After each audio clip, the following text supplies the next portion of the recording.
ఒక ఉద్దాన ప్రాంతవాసిగా ఎన్నో ఏళ్లుగా ఈ కిడ్నీ మహమ్మారిపై మేము అనునిత్యం పోరాటం చేస్తూనే ఉన్నాం.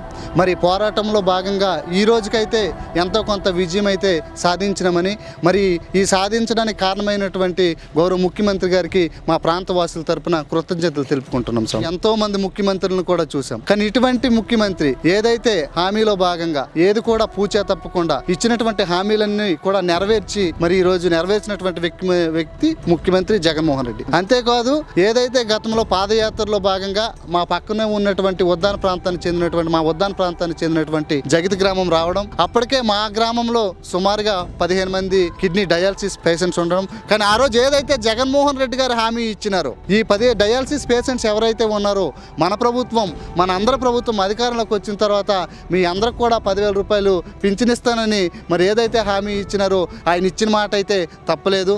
ఈరోజు మా గ్రామం భవిష్యత్ తరాల కోసం ఆయన ఇచ్చిన మాట అయితే తప్పలేదు. నిజంగా ఈరోజు ప్రభుత్వము మరి 10,000 రూపాయలు మరి ఏర్పాటు చేసింది.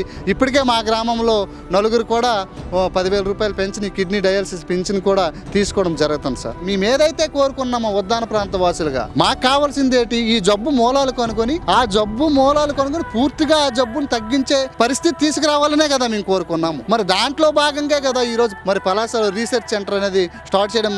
ఇంతకన్నా ఆనందం ఇంకేముంటుంది మాకు ఈ ఉద్దాన ప్రాంత వాసులుగా?